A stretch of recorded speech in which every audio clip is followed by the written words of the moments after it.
Hola, buenas tardes. ¿Cómo Buenas estamos? tardes. ¿Qué regionales están Buenas presentes? tardes. Buenas tardes. Villa María. Buenas tardes, ¿qué regionales están presentes?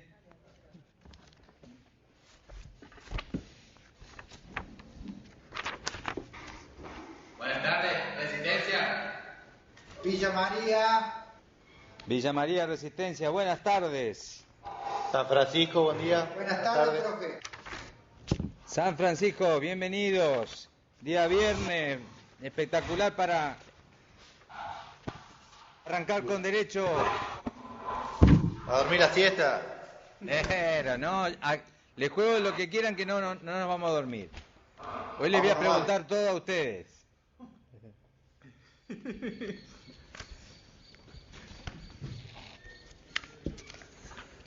No Bueno. me parece una buena idea, ¿eh? De la otra forma se duermen, chicos. Bueno,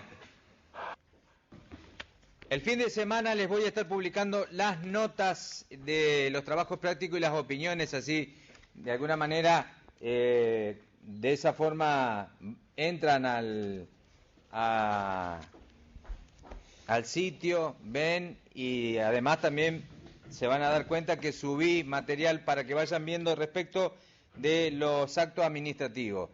Estuvimos hablando del derecho administrativo, vamos a hablar del acto administrativo. Le he subido material de un autor que entiendo que explica muy bien lo que es el acto administrativo y los vicios del acto administrativo. Por todo esto que estuvimos charlando ayer y donde salieron temas como lo que sucedió en la regional en Venado Tuerto y que podemos seguir repasando. Por lo pronto, vamos a hacer un pequeño repaso de lo que estuvimos hablando. Así que por donde quieran, quien quiera comenzar, los escucho.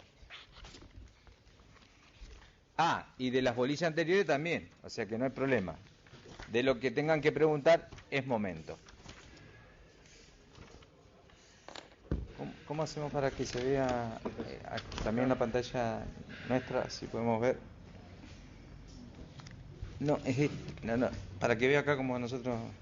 O sea, que no se vea el PowerPoint. Que veamos la mitad acá. Buenas tardes. Ahí, fíjate ahí, enganchando ahí.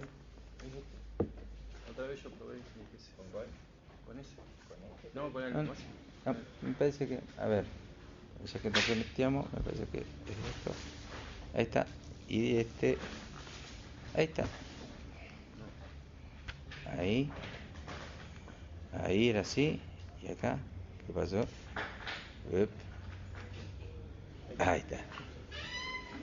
Bueno.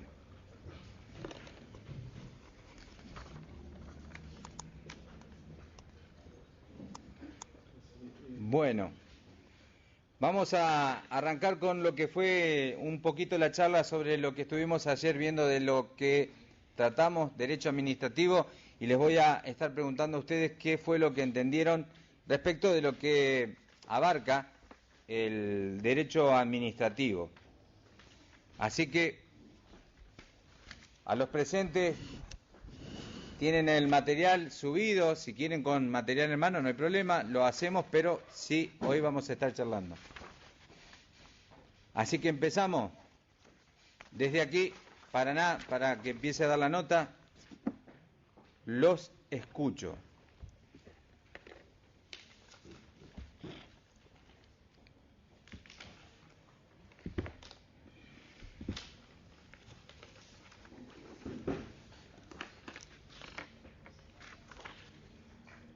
Qué mal que los veo.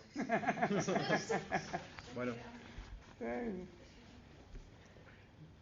Para acordarse, ¿qué es lo que hablábamos ayer sobre lo que estudiaba el derecho administrativo? No solamente lo que tiene que ver con los servicios públicos, sino que con la función administrativa. Función administrativa que se daba en la administración pública sin importar la división de poderes, en donde precisamente la división de poderes no podíamos decir que hay función administrativa cuando se está ejecutando la función específica. El dictado de sentencias en lo judicial, el dictado de leyes en lo que es el ejercicio del Poder Legislativo y el ejercicio de la presidencia en el Poder Ejecutivo. Pero todo lo demás tiene que ver con la función ejecutiva.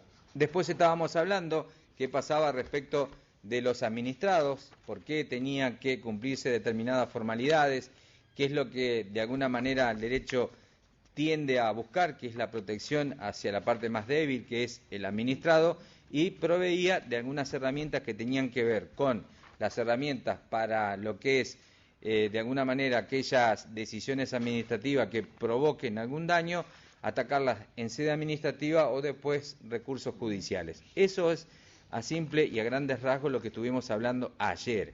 Ahora en particular voy a querer escucharlos a ustedes sobre algunos de los temas que estuvimos charlando y algún ejemplo que me puedan citar para que vayamos desarrollando este tema.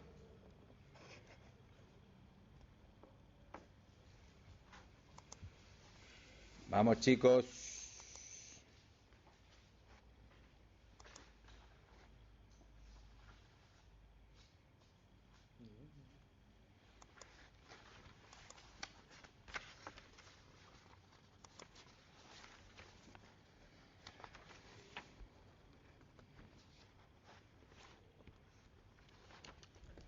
Los escucho. Vamos, arranquemos. ¿Alguien que tenga alguna consulta o tiro yo y pregunto? ¿Arranco yo preguntando? Perfecto. Bueno, alguien que no le ha escuchado la voz, vamos a empezar por la definición sobre aquel rincón. ¿Qué es lo que entendiste hasta lo que va desde hoy, Mauri, con lo que es el derecho administrativo? ¿Qué pensás vos que es lo que estuvimos planteando? Lo que escuchaste ayer. Sí, la parte del derecho administrativo lo que tiene es seguir justamente todo lo que es trata de regularizar las funciones de cada acción, tanto que haga el gobierno como lo haga un ente, en este caso la universidad, los directivos, pues, o sea, el gobierno también. ¿Sí? Eso es lo que trata de regularizar, que las acciones vayan acorde también a las leyes y a las normas, sería. Sí, perfecto. ¿Y qué otra cosa más? O sea, el derecho administrativo estudia toda la parte reglamentaria y además busca darle sentido a la función administrativa y brindar de alguna manera Una protección sería. una protección. Ajá. Y como decíamos, ¿en qué caso podrías decir que tenés o qué tipo de protecciones tenés? Algunos ejemplos dimos ayer en clase. Sí, las protecciones, supongámosles cuando hay como las apropiaciones, también ahí también La expropiación. Ajá. Ya sea de terrenos, en caso cuando el gobierno determina una expropiación de terreno propio sería, y también en lo que sería en alguna compra también. Puede ser también. ¿Lo están escuchando al compañero en las demás regionales? Sí, profe. Perfecto. Bueno, Y en derechos policiales también tendría que ser también. bueno, sí, el poder de policía, el poder de policía, que son las cuestiones que tiene que también el Estado de alguna manera, que es ponerle también por parte del derecho los límites. Y hablábamos del ejercicio del poder de policía precisamente con un caso que te tocó muy de cerca, respecto de que te llegó una multa en donde de alguna manera quien tiene el poder de policía de regular las infracciones de tránsito no verificó de que el coche al cual le estaban multando decía que el dominio era un Renault 18 y en la foto aparecía un Ford Focus azul. Escort. Y de alguna manera decíamos, ¿cómo puede ser que de alguna manera quien está ejerciendo esa función no verifique estos datos? Entonces, ¿qué es lo que le pasa al administrado? Tiene que articular una serie de defensas para garantizar el derecho en donde te involucra que vos ejerzas, y esta es la parte que el derecho debería garantizar, que vos tengas la posibilidad de acceder a que gratuitamente vos te defiendas. porque estamos ante el error. No es que de última, en este caso se dio por error de que te metieron una multa. Si vos no acudís y no haces lo que decíamos de buscar en el plazo que establece la reglamentación, la multa te queda fija. ¿Y en ese caso qué tiene que hacer él ahora? Si no era él. La cuestión es que, como todo, lo que hay que hacer es demostrar. O sea, hay que hacer una presentación en donde se dice que el dominio, y se demuestra de que hay un error en lo que es la multa, ante quien hizo lo que es la penalidad. O sea, ese tribunal de falta que mandó a multar dice de que cuando te mandan una multa fotográfica, te mandan la multa, el valor, y te dicen de que podés acceder al pago voluntario, que es un importe mínimo, o a realizar el descargo. De realizar el descargo es tratar de buscar hacer uno la defensa e impugnar el acto administrativo. El tema en este tipo de multas es que si la hiciste fuera de la provincia, vos tenés que hacer el descargo en donde de alguna manera te están haciendo la multa. Ajá, pero ahí en ese caso, ¿no tenés que buscarte un abogado y pagarle al abogado? En principio tenés que hacer una presentación, sí, vas a tener que estar asesorado vas a tener que tener un letrado. Esto tiene que ver con que todos los actos del Estado se presumen válidos. Y vos tenés que después demostrar de que incurrieron en error. Esto es una de las presunción que tiene lo que es los actos administrativos, se presumen legítimos, por lo cual para desvirtuarlo de alguna manera hay que hacer una acción en donde de alguna manera se manifieste en dónde está el vicio del acto para poder atacarlo. De alguna manera yo les subí y les dejé para que lean tanto lo que son los vicios del acto administrativo como también una lectura sobre el acto administrativo. Es un poco interesante, para el fin de semana les va a alcanzar para leer, pero van a ver que cuando empiecen a leerlo se van a... con la lectura es como un libro de acción o de suspenso. Lo van a incorporar fácilmente. Bueno, Sergio, no tenemos sí. Todos los días que leerla o recordarla. Sí, escucho. Venado Tuerto, buenas tardes. Buenas tardes. Lo que mi consulta es, cuando uno viene transitando de viaje y están esos radares móviles que a veces no hay carteles, uno no sabe que está, y después te llega la multa a tu domicilio con que estabas excedido en la velocidad, a veces puede ser poquito, puede ser poco más. En ese caso que uno no firmó nada, porque en realidad es una multa fotográfica, ¿tiene validez? A ver, hay cuestiones que tienen que ver con que, como todo, en principio, como dijo el compañero, el acto de la administración pública se presume legítimo, por lo cual vos tenés que atacar esa validez. Lo mismo que decíamos ayer. Vos tenés que decir de que dónde está, que no con qué midieron la velocidad, por qué no te notificaron, porque lo que correspondía en la multa es que si hay un puesto, a vos te tienen que detener después y decirte que infringiste la velocidad establecida. Debería haber carteles indicativos de la velocidad a la cual vos deberías estar manejándote en ese trayecto. Debería haber, debería, todo es debería. Generalmente lo que está pasando con estas fotomultas que están ubicadas en lugares escondidos, en donde te sacan y te capturan y después te notifican de que infringiste. Lo digo porque me pasó a mí. Sí, tal cual. Entonces, ¿cuál es el tema? No tuve notificación y solamente estaba la foto del vehículo diciendo que yo había pasado la velocidad. Sobre este tema, lo que uno puede atacar. Hay una cuestión en lo que en su momento la Corte Suprema de Justicia de la Nación entendía de que sobre las rutas nacionales no podían cobrar multa los municipios ni las provincias. ¿Por qué? Porque en la ruta nacional, si cobran multa a los municipios y las provincias, lo hacen al solo efecto recaudatorio. ¿Por qué? Porque las provincias ni las municipalidades se involucran con lo que es el mantenimiento de la ruta nacional, ni tampoco con las consecuencias ante una posible demanda por cualquier daño que se produzca a causa del mal estado de la ruta. Por lo cual la Corte entendió de que no eran válidas las multas que los municipios y las provincias hacían respecto de el labrado de multas en las rutas nacionales. Esto fue jurisprudencia de la Corte. Ahora, lo que pasa que, como todo, hasta que... esto es lo que les explicaba ayer. Cómo ponerle límite, de alguna manera, a ese Estado, en donde, de alguna forma, por fin recaudatorio, te pone a vos en una situación de indefensión.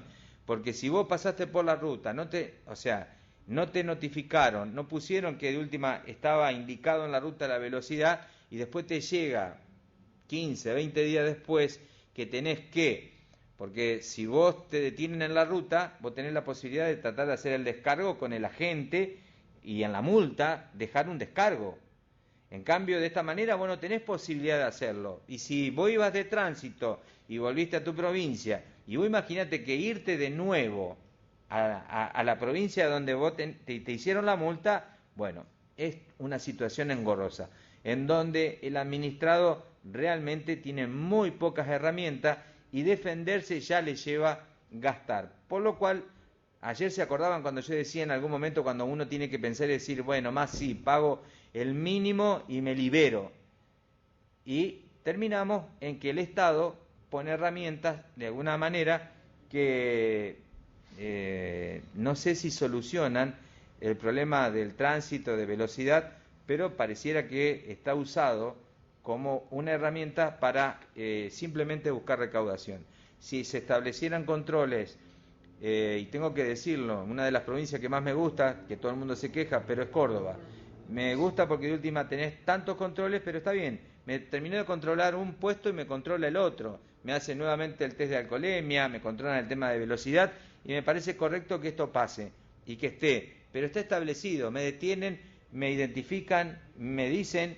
En cambio, estos puestos de esta manera que están en la ruta realmente son casi, diría yo, puestos fantasmas dedicados a capturar gente que anda transitando y tal vez con el descuido después le pasa de que llegan estas multas. Pero sí, hay que hacer el descargo en el lugar en donde, por la jurisdicción, o sea, vos no tenés un lugar en tu ciudad a donde efectuar el descargo porque no hay una sede de la municipalidad o de la provincia, una casa de la provincia en tu zona. Por lo cual, si y en el caso de la defensa, en el caso de la defensa del consumidor, por ahí sí. Podrías, tal vez, asistir al defensor, a defensa del consumidor, para ver en qué te pueden ayudar, pero realmente, te repito, en la cuestión de la instancia, siempre el acto administrativo se debe atacar, se debe presentar en tiempo y forma, si no queda... de alguna manera queda firme. A mí me pasó, Sergio, en Jujuy, en camino de Cornisa, iba manejando mi papá y nos llegó la multa de un municipio. No sé si te acordás que yo te... y bueno, no, yo nunca la pagué. Bueno, en algún momento cuando quieras, en algún momento te vas a dar cuenta, y cuando te vas a dar cuenta con el tema de los valores. Sí. Villa María. Sí, escucho. Te hago una consulta. Acá hay parte de la zona de Córdoba que hay semáforos ubicados en los pueblos, a la entrada y a la salida. ¿Eso está homologado en una ruta nacional? La cuestión de lo que puede llegar a ser la homologación es que no te olvides que por más que una ruta nacional entra dentro de lo que es el ejido de una ciudad y debe estar de alguna manera el semáforo para garantizar la disminución de la velocidad del tránsito, porque imagínate, a quienes de alguna manera, como te decía, vamos para Córdoba y venimos con una velocidad de ruta, muchas veces cuando te encontrás que vas entrando y desconoces, a veces entras a la ciudad a la velocidad que venías en la ruta. Entonces que te encontrás con la primera protección que tiene el pueblo es la loma de burro. Después de la loma de burro están los semáforos. Si no conocía, lo primero que te pasó que con el auto parece los Dukes de Hazzard que volaste. Y después aterrizás y en la otra cuadra está el semáforo.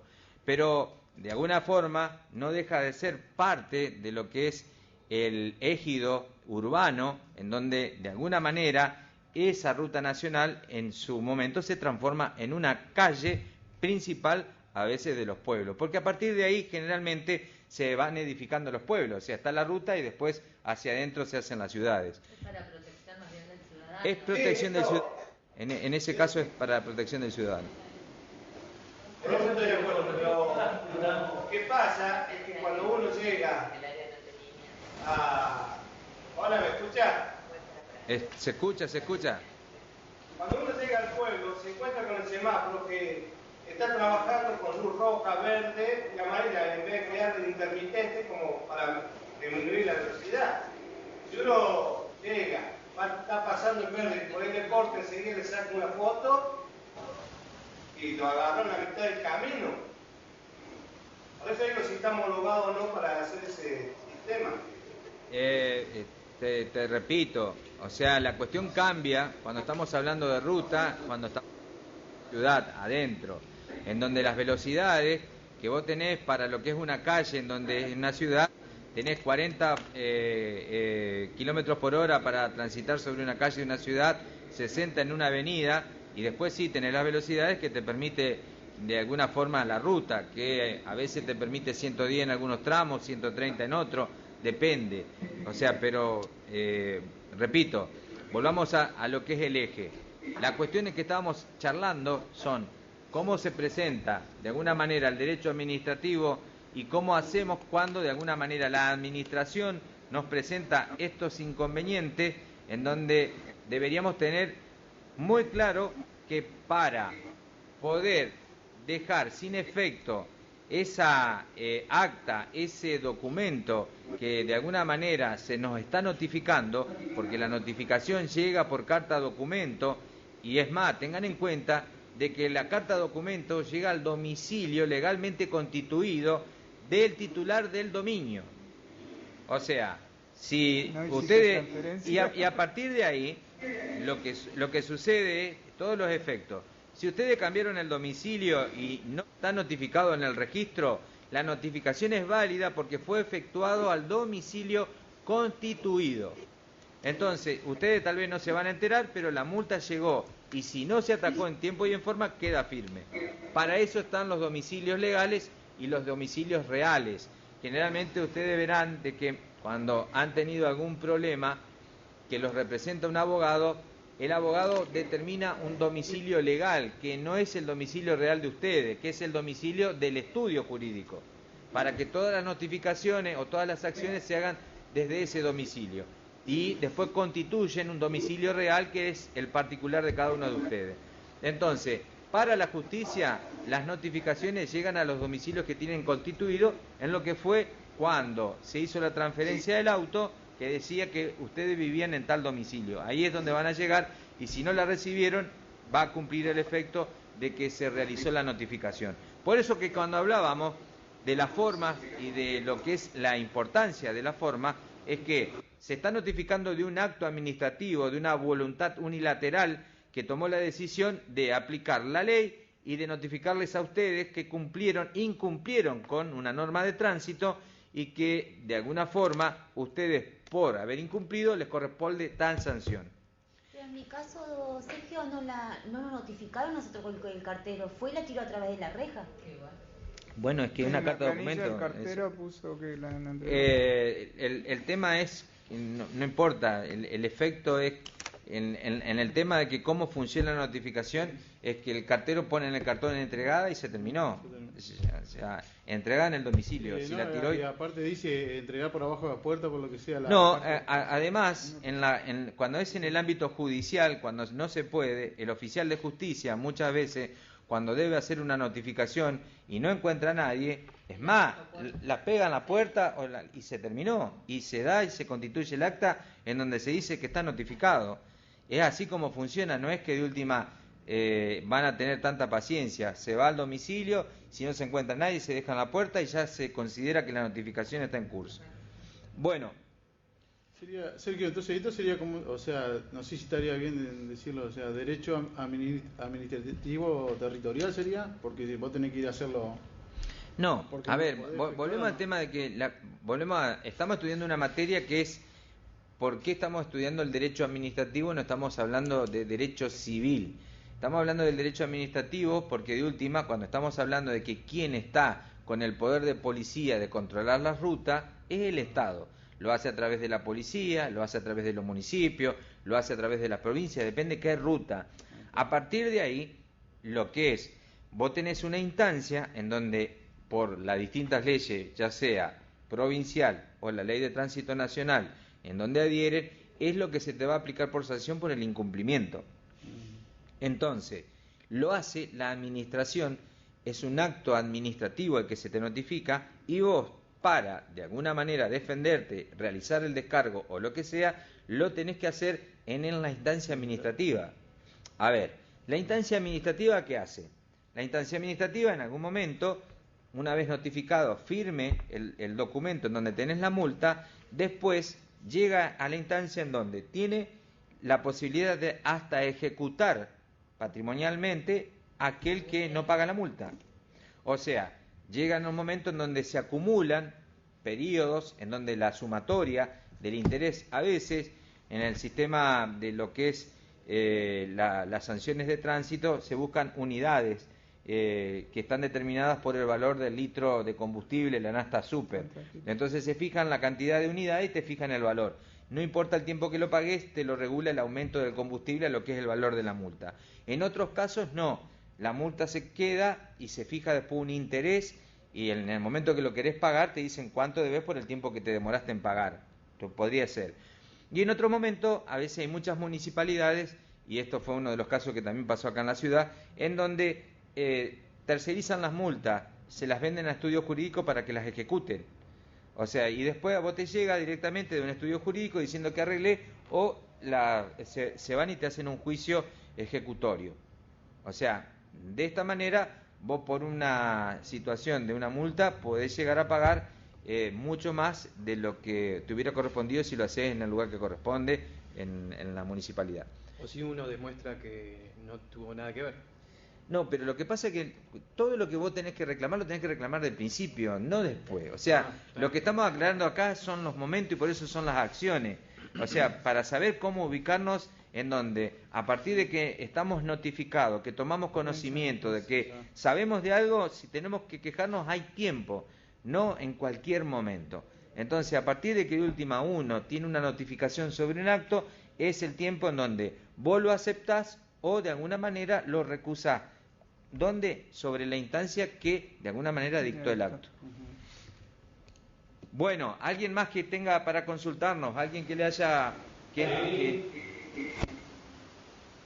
sí. Bueno. Gago primero. Bueno, yo leí alguna vez en algún lugar que si a uno confecciona una infracción a más de 60 kilómetros de su domicilio, puede pedir, digamos, no sé cómo es la sanción o el juicio en su lugar de residencia. Porque si no, si a mí me hacen una multa a 1000 kilómetros de acá, no voy a viajar 1000 kilómetros a defenderme. Le voy a decir a Riquelme, de alguna manera, en algún momento, en el material que les dejé, dice cómo funciona la competencia territorial. Entonces, cuando fijamos la competencia de los tribunales, dice que hay tribunales ordinarios y tribunales excepcionales. Los tribunales excepcionales son para los conflictos entre vecinos de distintas ciudades. Entonces, si tenemos que vos tenés un conflicto entre una provincia que te está demandando o que está afuera, podría llegar a pedir de que el tratamiento sea en el juzgado de excepción, porque vos tenés domicilio en otra provincia. Sí, correcto. Qué grande, ¿eh?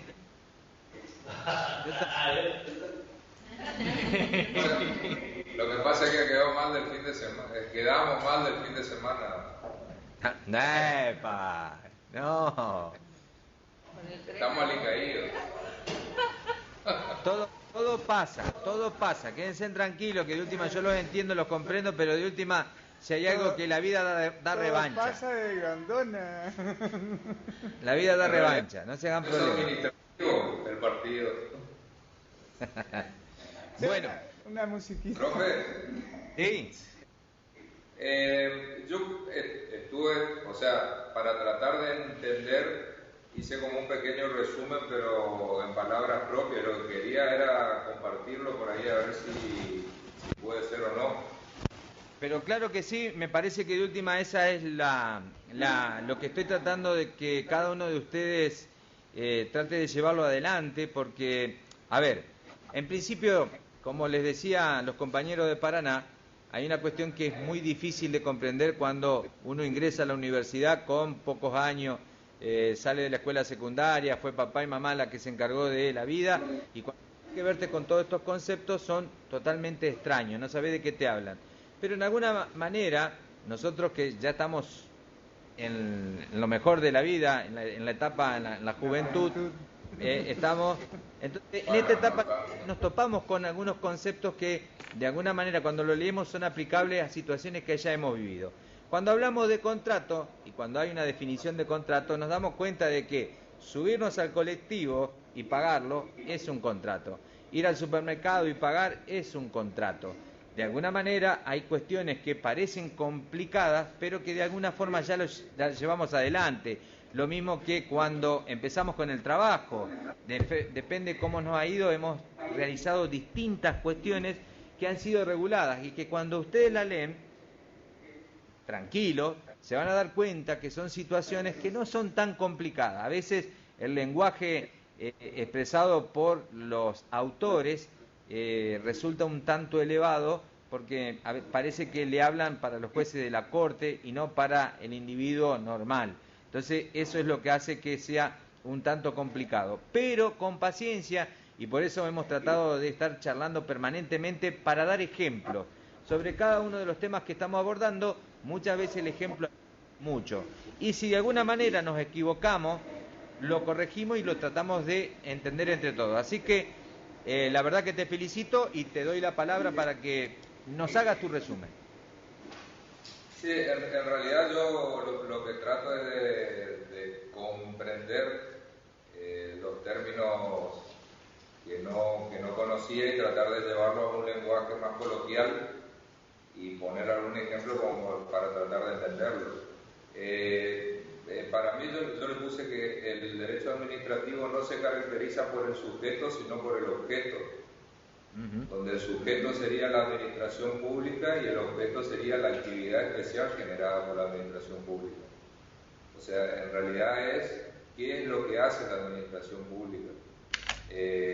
Y se aplica a toda la vida del individuo.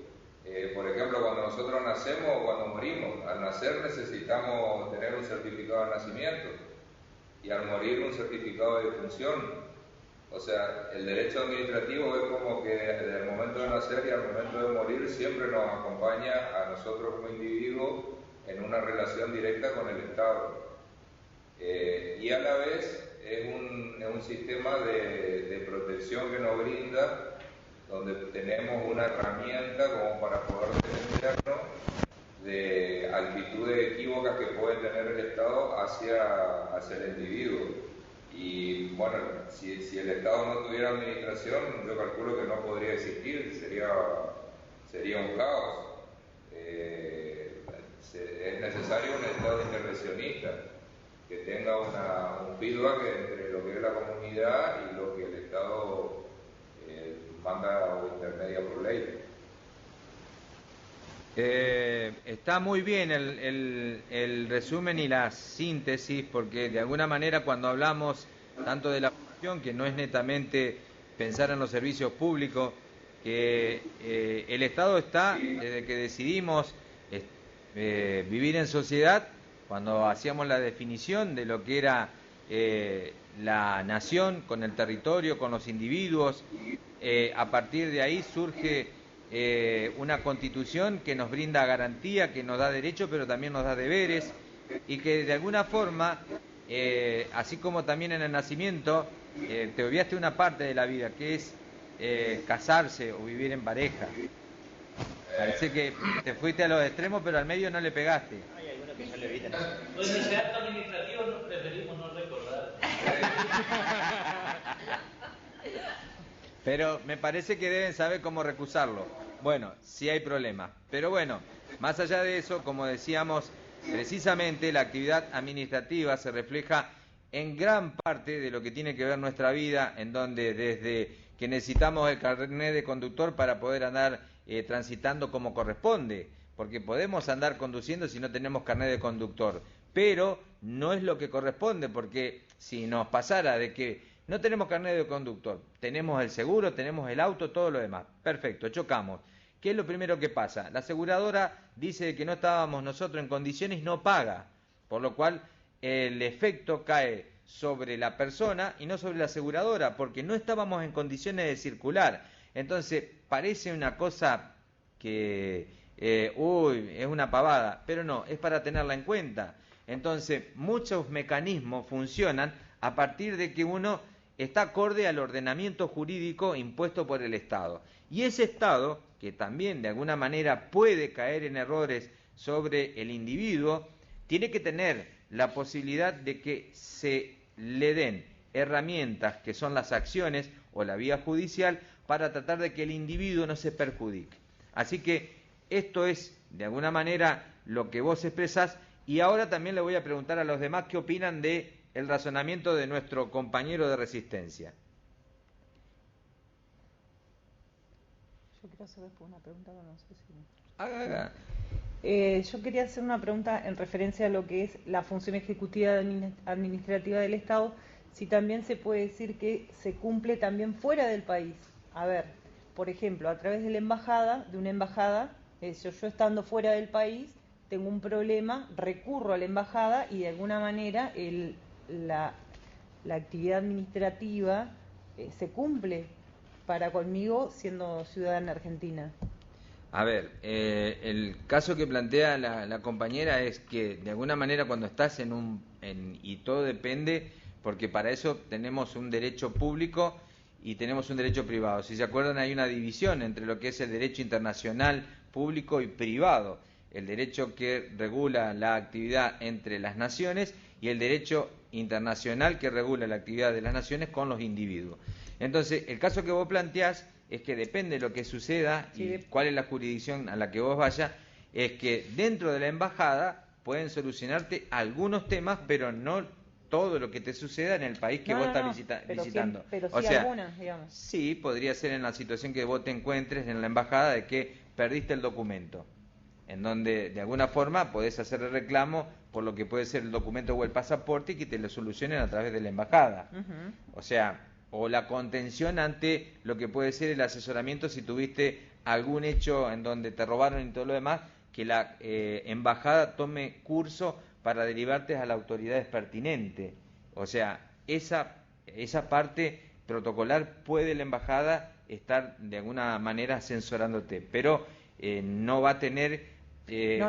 vos no vas a tener, porque las leyes, vos te regís. Yo me refería a que algunas cosas sí se pueden... Porque volvemos a esto, vos te vas a otro país y ese país tiene también leyes, tiene, o sea, y vos cuando vas te tenés que regir por las leyes del lugar al que vos fuiste. O sea, la embajada simplemente te va a estar para tratar de asesorar, pero no es que es una extensión del territorio argentino en donde vos podés pedir que se cumplan las normas que nosotros tenemos de nuestro país en el país que vos visitaste. Claro, no me refería a todas, pero sí en algunas situaciones específicas, a eso me refería. Vos si te vas así a Brasil, te ocurre un accidente de tránsito, las leyes que se rigen en el accidente de tránsito son de ese país. ¿Y la aseguradora a vos a la vuelta te cubre algo? Es que el seguro generalmente cuando lo constituís te dice que lo constituís para la Argentina y los países del Mercosur. Ahora casi es obligatorio de que cubra los países del Mercosur. Por lo cual, indudablemente que más allá de lo que puede ser, qué va a determinarse por las leyes, quién tuvo la culpa, cómo fue el siniestro y qué corresponde de acuerdo tal vez a la justicia del Brasil indemnizar. Y de alguna manera el seguro que vos tenés va a tener que cubrir esa contingencia de acuerdo a lo que es el derecho aplicable en el Brasil. Pero el seguro cuando lo constituís y dice que seguro para la Argentina y países del Mercosur ya está establecido que vos tenés la garantía de poder transitar y que va a cubrirte ante una contingencia en un país limítrofe. Profe, tomando lo que decía la compañera de las embajadas, donde sí tenemos un acto administrativo son en las aduanas, que es donde nosotros hacemos todo el proceso de migración para poder salir del país. Exacto. Ese sí es un proceso administrativo vigente, normal para poder emigrar del país para cualquier contingencia. Más que acto administrativo es un control, porque de última, o sea, ahí no te están notificando de nada, sino que vos tenés que simplemente cumplir con los requisitos establecidos para salir del país. Porque el que está controlándote, lo primero que te hace, te toma el documento, se fija, y se fija si vos no tenés pendiente alguna causa en donde no puedas salir del país, y si sale, te dicen que no y te apartan, no te dejan salir del país porque tenés una causa. O si cumpliste con todo el tema de los requisitos que no le salta en pantalla, directamente, después que pasaste porque los lugares en donde te hacen la requisa para saber si no llevas estupefacientes o lo que sea, pasás. Pero lo único que en esa instancia la administración está haciendo es un control y está ejerciendo ahí un poder de policía. Ajá. Sí, porque inclusive te implican la cantidad de días que podés estar fuera del país y tenés que regresar dentro de ese límite. Exactamente. En la aduana trabajan conjuntamente con la FIP, por eso es que... Sí, o sea, ha pasado que han sido noticias cuando de alguna manera gente que ha salido con vehículos del país que ha querido salir y tenían deudas, los retuvieron cuando aduana cumplió un rol junto con la FIP. Y ahí sí, la FIP estaba haciendo actos administrativos con aquellos que tenían deudas de lo que puede ser patentes impagas o multas. A todo aquel que tenía no lo dejaban ni le retenían el vehículo. ¿Se acuerdan? Entonces, fue noticia. Volviendo a los apuntes, esta es función del Estado y es potestad jurisdiccional. Uh-huh. O sea, lo que estamos tratando es potestad. Lo que estamos hablando son las cuestiones de potestad. Bueno, ¿alguien más? ¿Cómo seguimos? Les preguntaba qué pensaban de lo que fue el resumen, la síntesis del compañero de Resistencia, al cual tengo que felicitarlo por tomarse el tiempo y por poder de alguna manera racionalizar todos los conceptos y llevarlos, como él decía, a un modo coloquial más accesible para que ustedes también puedan entender y comprender como él lo que hemos estado hablando.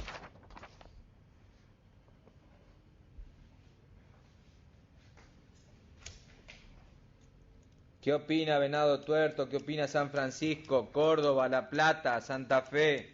Vamos. A mí me gustó la síntesis del compañero de Resistencia, habla Fernando de Venado Tuerto. Me pareció bien simple y fácil de expresar. La verdad que no tengo nada que criticarle a su síntesis, me gustó. Bien ahí. Bueno, ¿alguien más que quiera opinar respecto del trabajo del compañero o que tenga también su propia valoración de lo que estuvimos hablando?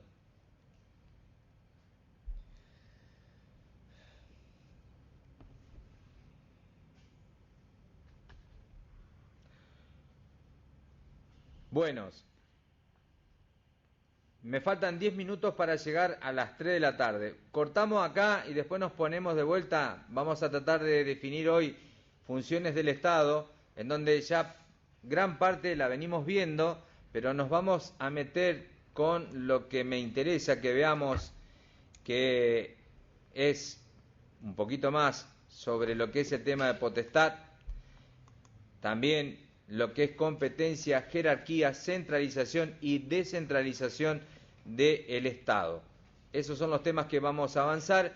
La semana que viene vamos a estar hablando un poquito más sobre lo que es el acto administrativo. Por eso le dejo la lectura porque es interesante que ustedes que trabajan vean en la definición de este autor, en donde muestra cómo se presenta el acto administrativo, pero también el hecho administrativo, que en sustancia también puede tener efectos en la administración. Así que por eso les dejo que hasta las 3 hacemos un corte y luego seguimos avanzando con funciones del Estado. Tiene ejemplo en el apunte, en lo que en el apunte tiene ejemplo de las distintas. ¿Qué te falta? No apagó.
decide. 3 y 2 minutos, arrancamos para ver si seguimos avanzando un poquito con las funciones del Estado, para ver si podemos llegar al final de lo que es esta cátedra, terminando con el repaso, con lo que más me interesa, que conozcan sobre lo que es la actividad administrativa y que sepan cómo se constituye un acto administrativo y también cuáles son los vicios de los actos administrativos. Por eso es que le puse 2 lecturas que creo que van a ser de alguna manera importante para que tengan un concepto mejor desarrollado.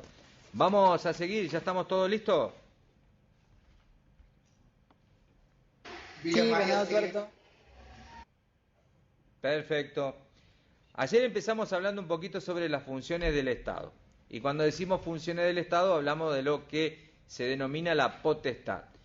Y en el ejercicio de las funciones estatales, la administración está dotada de poderes jurídicos. ¿Se acuerdan que lo venimos diciendo?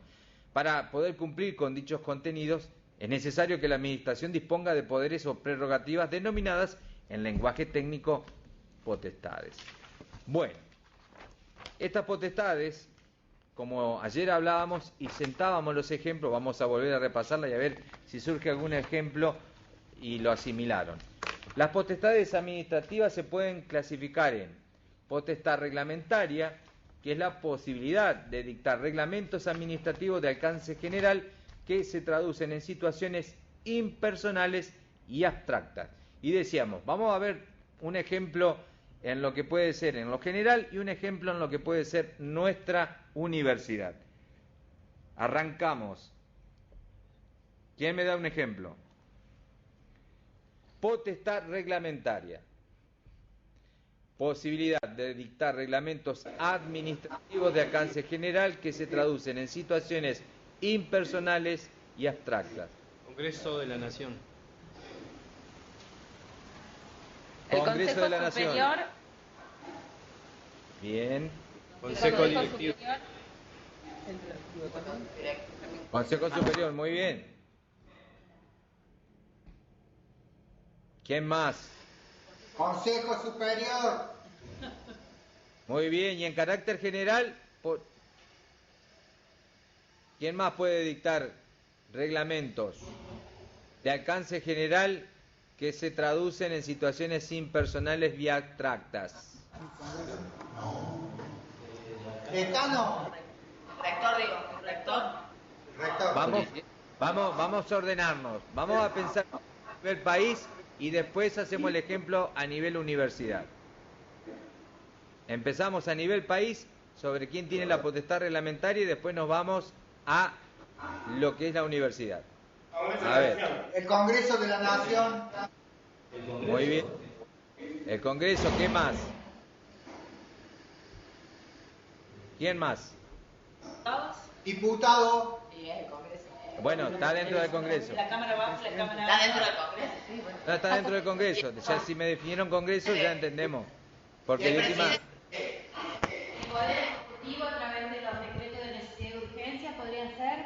Podría ser. ¿Quién más? La Constitución Nacional. No. La Corte Suprema con el tema de jurisprudencia. No, se están olvidando que también tenemos legislaturas provinciales y también tenemos las municipalidades. También tienen la capacidad de dictar reglamentos en situaciones impersonales y abstractas.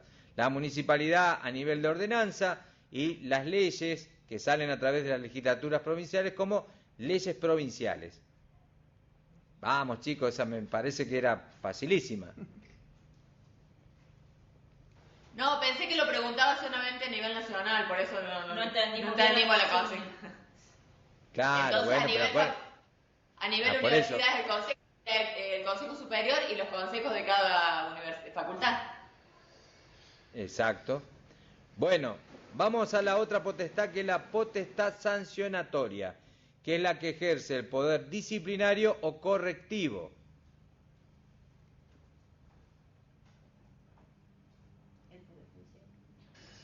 ¿Te digo? ¿Es el Poder Judicial? El Poder Judicial. Poder Judicial. Muy bien. ¿Quién más podría ser? Estuvimos hablando hace un ratito. A nivel facultad, universidad. A nivel universidad podría ser y también a otro nivel dentro del Estado provincial o municipal. Ah, acá están los... de la provincia. ¿La policía municipal? Tribunal. Tribunal de Cuentas. El Tribunal de Falta. Tribunal de Falta. Tribunal de Faltas. Y también no nos olvidemos que tenemos una justicia, jueces provinciales, justicia ordinaria. Provincial. El juzgado provincial. Exacto. Muy bien. Bueno, vamos a la otra potestad, que es la potestad imperativa, la de dictar órdenes revestidas de imperium en la relación jerárquica, la posibilidad de hacer prevalecer su opinión o criterio mediante decisiones, órdenes circulares o instrucciones. ¿Se acuerdan ayer? Lo hacemos a nivel nación y después vemos qué pasa con lo que es dentro de nuestra universidad. ¿Quién tendría la potestad imperativa? El presidente. Presidente. ¿Quién más? Presidente. Gobernador. Gobernadores. ¿Quién más? Intendente. Bien. Perfecto. ¿Quién más?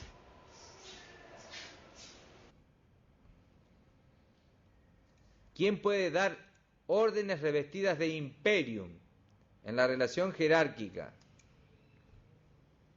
Cualquiera que tenga personal a cargo. ¿No es todo aquel que tenga alguien a cargo? Generalmente es así. Quien tenga personal a cargo tiene de alguna manera en las distintas jerarquías administrativas la potestad imperativa. Por supuesto, esa potestad imperativa está relacionado con esa competencia que tenga.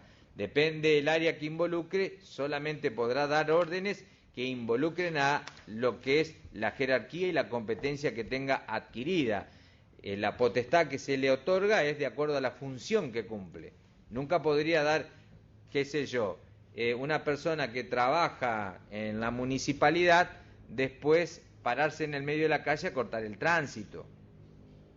O sea, no puede mezclarse. La función determina dónde está la competencia y, por supuesto, la jerarquía. Tiene que poder dar órdenes para abajo, pero también siempre va a recibir órdenes de un superior. Bueno, seguimos con la potestad ejecutiva, que surge de la necesidad de ejecutar los actos y los hechos que se realizan en las funciones y en el cumplimiento de la ley, los reglamentos, los actos de investigación, información, dirección, impulsión, vigilancia, coacción. Y ahí, ¿a quién estaríamos abarcando? Los ciudadanos, nosotros. Cada uno de los agentes. Cada uno de los agentes. Administración pública. Cada uno de los agentes de la administración pública. ¿Se entiende por qué? ¿Entendemos? Potestad ejecutiva. Cuando decíamos que el Estado es una persona jurídica que no tiene posibilidad material de manifestarse y lo hace a través de los órganos y de los agentes.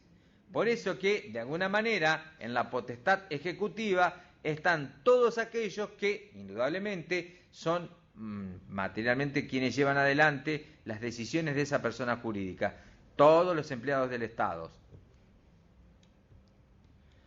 Bueno, nos vamos a la potestad jurisdiccional, la que cuenta para resolver los reclamos que formulen los administrados por actos propios o por actos de autoridades inferiores, tomando intervención por medio de actos administrativos.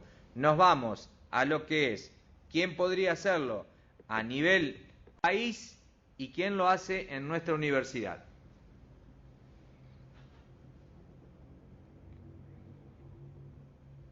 Lo leo de vuelta. La que cuenta para resolver los reclamos que formulen los administrados por actos propios o por actos de autoridades inferiores, tomando intervención por medio de actos administrativos. La nación. ¿Cómo? Como territorio. ¿No? Lee lo que dice. ¿Puede ser jefe de área dentro de la universidad? Jefe de área. No. ¿Los asesores letrados? Resolverlo, claro. ¿El asesor letrado, la opinión del asesor letrado es vinculante o no? No. Asesor.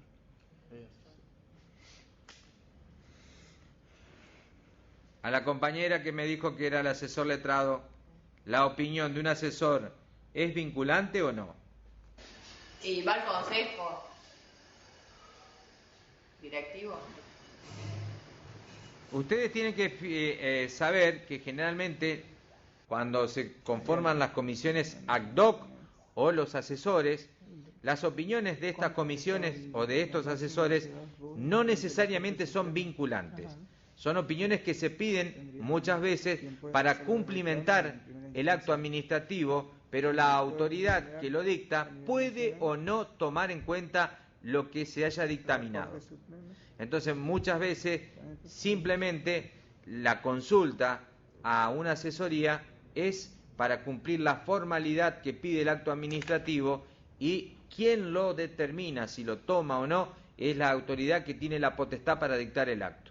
Entonces, cuando estamos hablando de la potestad jurisdiccional, la que cuenta para resolver los reclamos que formulen los administrados, estamos hablando de una presentación ante un juzgado, estamos nombrando a lo que es la presentación ante un tribunal de faltas, estamos hablando de lo que puede ser la presentación ante la notificación de un acto de una designación ante el decano o ante el consejo directivo, o si de última las instancias tienen que seguir, el consejo superior es como lo vamos resolviendo. Por eso que estamos leyendo, la potestad jurisdiccional es la que cuenta para resolver los reclamos. Entonces, ¿quién resuelve un reclamo ante una disputa, ante una cuestión? Los jueces.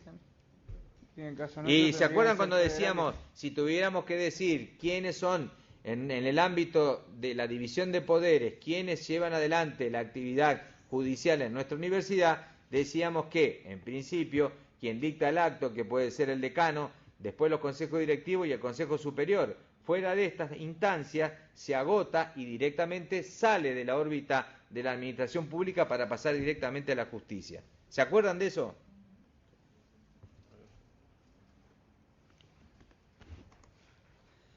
Bueno, vamos a lo que son los principios fundamentales de la organización política, que es la competencia, la jerarquía, la centralización y la descentralización. Profe, una consulta antes de pasar al otro tema. ¿Cómo no? En lo que es la potestad jurisdiccional, entonces serían aquellos organismos hacia los cuales el administrado se dirige para tratar de dirimir una problemática interna. Sí, porque escuchar lo que dice la definición es así. Es la potestad jurisdiccional, es la que cuenta el Estado para resolver los reclamos que se formulen por parte de los administrados por actos propios o por actos de autoridades inferiores, tomando intervención por medio de acto administrativo. Entonces, vos estás haciendo el reclamo, como decíamos, si te vas a, que suponte, qué sé yo, tenés hasta un reclamo porque... El ejemplo de las chicas de Venado Tuerto, vos les decías ayer que habían presentado algo, ¿puede Sí, ser esa? Ah. sí, bueno, supongamos, el Estado generalmente se dice que cuando uno tiene un reclamo lo que tiene que hacer es incitar la instancia. Supongamos que de última en un barrio no anda el alumbrado público o dejan de pasar el basurero. Bueno, indudablemente que lo que hay que hacer es un reclamo a la municipalidad firmado por los vecinos, presentado por mesa de entrada, diciendo que de alguna manera, porque no se está cumpliendo con el servicio, si hay una tasa que se cobra de alumbrado, barrido y limpieza, generalmente en todas las municipalidades. Entonces, si uno quisiera un reclamo sobre algo que le está el Estado, de alguna manera, cobrando una tasa para darle ese servicio, no lo está cumpliendo. De alguna manera, si no hay reclamo, la municipalidad per se puede ser que vaya, como puede ser que no. ¿Se entiende? Si se reclama, es el derecho que tiene cada uno de aquellos que paga la tasa por un servicio que de alguna manera no se le está cumpliendo. Esa es la vía que corresponde. Y por supuesto, hay que ver, como siempre, cuál es la predisposición de la administración para, de alguna manera, hacer que se ejecute el trabajo para que el servicio se brinde con la calidad que tiene que darse. Si de alguna manera la municipalidad no lo hace, podría llegar a que de alguna forma se verifique que si existe un daño porque la zona deja de estar alumbrada y se convierte en una zona en donde se cometen actos delictivos o pasan situaciones en donde se produjo algún daño, qué sé yo, no está iluminada la calle y se fue alguien de la calle a un zanjón y se produjo un daño. O no está la luz prendida y resulta que había una loma de burro, se la lleva por adelante alguien con moto y se lastima, se lesiona y se produce un daño. Bueno, se le podría decir que porque no estaban las luces, de alguna manera no cumplió la municipalidad con sostener la actividad propia que estaba además cobrada por los servicios a los usuarios y se le podría entablar un juicio por daño. Por eso es que esta actividad jurisdiccional es la que se lleva adelante, indudablemente, por parte que está instaurada para la protección de los ciudadanos, para reclamar por los actos de las autoridades o de los actos propios de la administración. Si lo traemos a lo que es el ámbito de la facultad, pienso en voz alta, ¿no?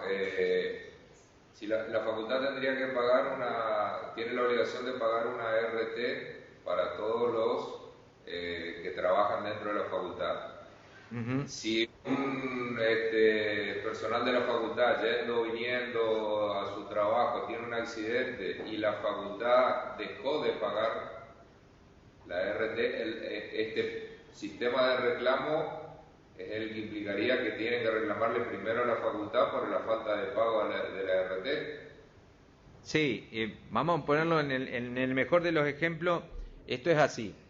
¿Se acuerdan que hablamos cuando en alguna de las clases está que hablamos sobre cómo funciona la ley de riesgo en el trabajo, que también es parte de lo que es el sistema de seguridad social, en el que brinda una protección a los trabajadores y de alguna manera sobre el caso de los accidentes? Bueno, ¿se acuerdan que yo les comenté que existía la posibilidad al momento de que se creó la ley de que los distintos establecimientos o personas se autoaseguraran, garantizando con una suma ante la superintendencia que tenían la posibilidad de autoasegurar los servicios? La universidad nuestra autoasegura y, como lo sabrán, nos autoasegura a través de la SUTEN, para lo cual todas las figuras establecidas en la ley se deben cumplir. Lo que vos estabas mencionando es el accidente in itinere, o sea, si de alguna manera nos accidentamos yendo o viniendo del trabajo, nosotros tenemos que estar cubiertos por lo que es el seguro que nos debe brindar la facultad, la universidad. Si no lo cumpliera, indudablemente que vos tenés la vía expedita para reclamar que se cumpla, porque de última hay una ley que obliga que vos tengas que estar de alguna manera cubierto por la ley de riesgo en el trabajo. Y sin duda que por eso que si ante alguien que crea que no se cumplió con parte de la cobertura que brinda nuestra obra social de acuerdo a lo que dice la ley, deberá ir a la justicia, previo reclamo en las instancias administrativas para después llegar a lo que es la justicia. ¿Se entendió? Sí, ok. Gracias. Bueno, avanzamos un poquito. Competencia, jerarquía, centralización y descentralización, principios fundamentales de la organización política del Estado. Bueno, cuando hablamos de los principios fundamentales, arrancamos por la competencia. Principio jurídico fundamental de toda organización pública, estatal o no estatal. Es por ello que es uno de los elementos esenciales del acto administrativo. ¿Por qué? Porque debe emanar del ordenamiento jurídico positivo.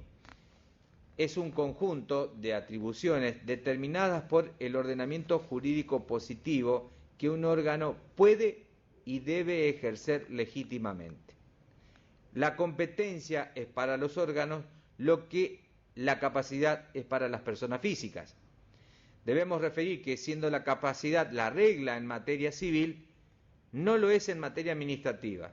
En efecto, los órganos administrativos solo tienen competencia para lo que la ley se le otorga, por lo cual, en materia administrativa, la regla general es la incompetencia y la excepción es la competencia. Esto último no lo entendí. Bueno, como decíamos, para que se entienda esto último, en el derecho, las personas, de alguna manera, cuando nacemos, se entienden que todos somos capaces. Y para que, de alguna manera, se nos declare incapaces, tiene que haber un juicio y tiene que haber un pedido y un juez que determine la discapacidad de una persona. En lo que se refiere a la administración pública, la administración, de alguna manera, para existir como persona jurídica, la regla también es que tenga competencia. Pero, como les decía, la regla para las personas que todos somos capaces, y si solamente un juez puede declarar incapaz a una persona. Y en la administración es al revés. Si la regla es que tiene que ser competente, la regla es la incompetencia. ¿Y por qué? Porque está regulada por distintos ítems. ¿Se acuerdan cuando decía, yo tengo competencia, pero la competencia mía, ¿la puedo aplicar en la Regional Santa Fe? ¿La puedo aplicar en la Regional Reconquista? ¿La puedo aplicar en las demás? No, solamente la puedo aplicar de acuerdo a lo que la ley determina. Tengo competencia de grado, tengo competencia territorial, entonces no puedo decir que porque tengo o soy agente del Estado, tengo competencia en todo lo que involucra a la administración pública. Por eso es que la regla, es como lo manifestamos en el escrito, es que la excepción es la competencia. ¿Por qué? Porque está totalmente regulada por la normatividad. Imagínense, nosotros tenemos una ordenanza en nuestra universidad, una resolución, creo que es la 565 del año 86, que marca misiones y funciones del personal de la Universidad Tecnológica Nacional. Fíjense que de alguna manera las funciones que están reguladas hasta el nivel de departamento dicen qué es lo que debemos hacer, dice misiones y funciones. O sea, eso nos está fijando para cada una de las actividades nuestra competencia. Ordenanza.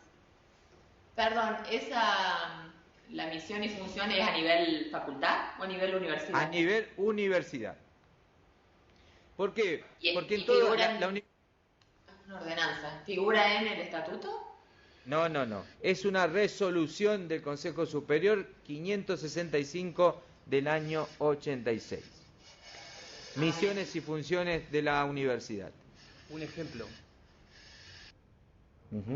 Por ejemplo, los directores un director administrativo no se puede meter en recursos humanos. No. Solamente en el área de territorio, que sería tesorería.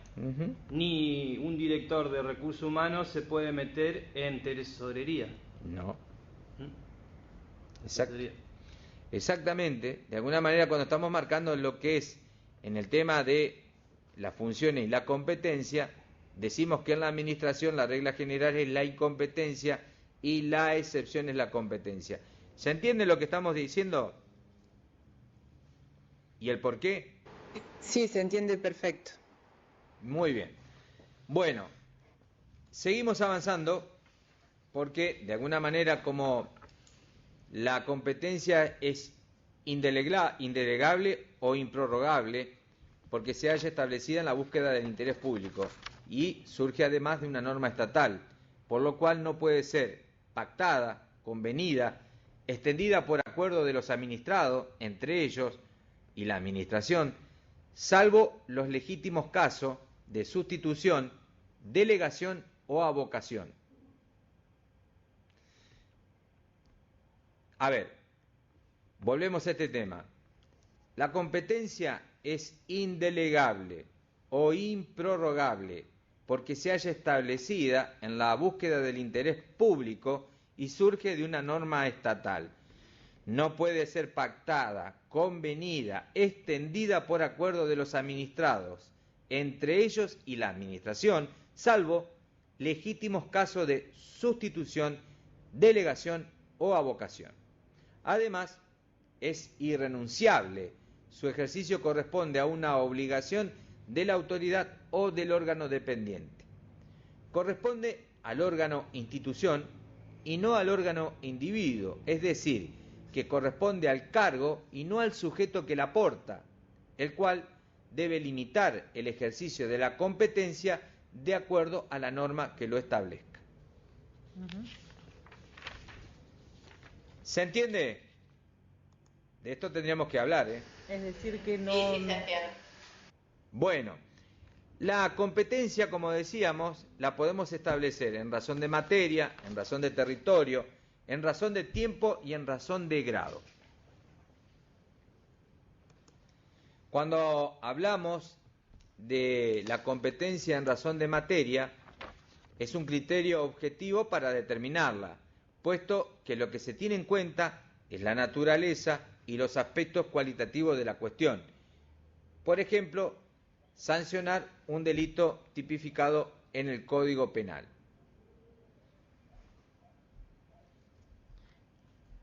Esos son los jueces. No, el ejemplo de la materia es que de alguna manera hay un criterio para determinar la competencia en razón de materia. Es un criterio objetivo que busca determinarla, cuál es la materia. Y después se tiene en cuenta la naturaleza y los aspectos cualitativos de la cuestión. Por eso, el ejemplo es sancionar un delito tipificado en el código es una competencia en razón de materia. No lo podés sancionar ni el rector de la universidad, ni el rector de la Universidad de Medicina, ni lo puede hacer el presidente de la Nación, ni lo puede hacer un legislador. Solamente sancionar un delito tipificado en el Código Penal lo puede hacer un juez en lo penal.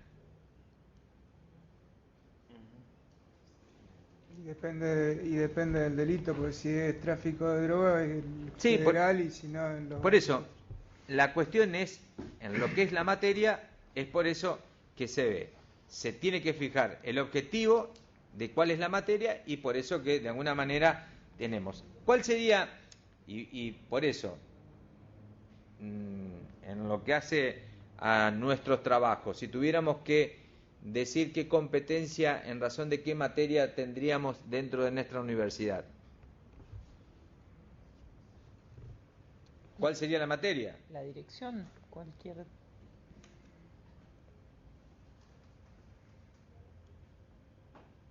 En razón de materia, y si somos un órgano del Estado, es la Justicia Federal. No.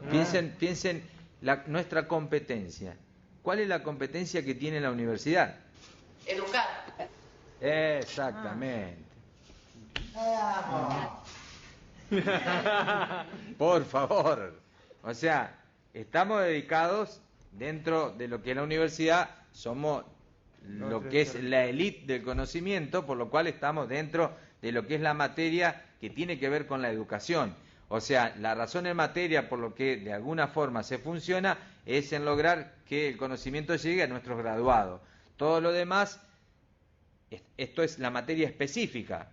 Después, como yo le decía, hay actividad administrativa y función administrativa para sostener todo lo que es el andamiaje de que haya un egresado. Tiene que haber un docente por el cual tiene que haber de alguna manera también un aula, tiene que haber un banco, tiene que haber luz, tiene que haber alguien que le liquide el sueldo al docente, tiene que haber toda una actividad que rodea a todo eso que termina siendo el producto que nosotros brindamos a la sociedad, que es el egresado. Bueno, nos vamos en razón de territorio, que es otra de las materias y que comprende el ámbito geográfico y se vincula a las divisiones o circunscripciones administrativas del Estado.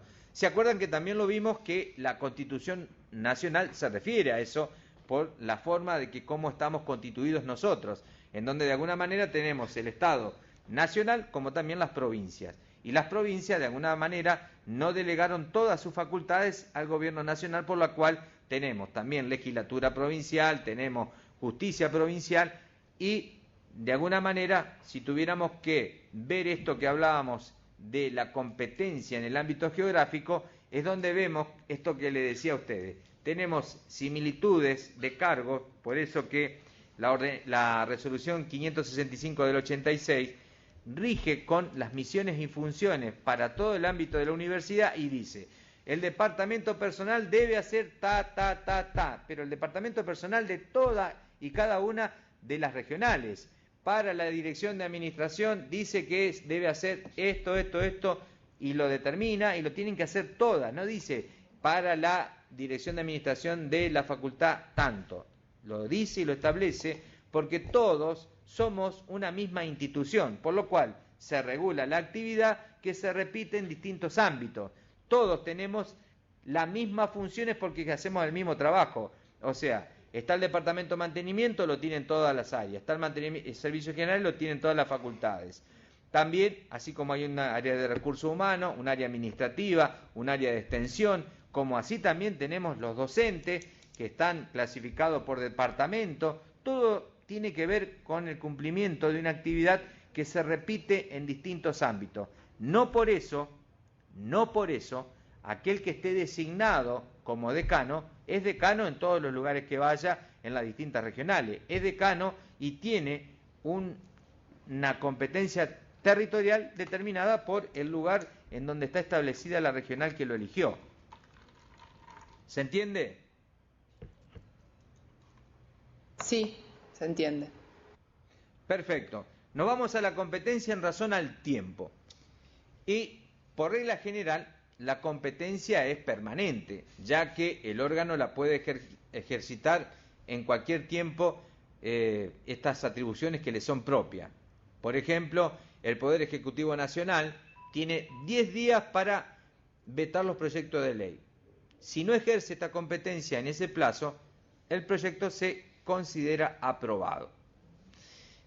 Otro ejemplo es en el caso de la competencia puramente fugaz, y fíjense, o accidental, que puede tener un individuo que sorprende a otro en flagrancia, cometiendo un delito, y lo detiene hasta que se haga presente la policía. Es una competencia que te brinda, de alguna manera, la normatividad del Estado para que temporalmente, si vos estás viendo que se está cometiendo un delito, y te animés, porque de última, hoy en día, como están las cosas, bueno, lo hagas, y hasta que venga la policía, vos estás ejerciendo un poder que se te otorga como ciudadano, un poder de policía. Seguimos. La competencia en razón de grado. La estructura administrativa tiene establecido un orden jerárquico vertical. Las atribuciones y competencias se determinan en función de ese orden.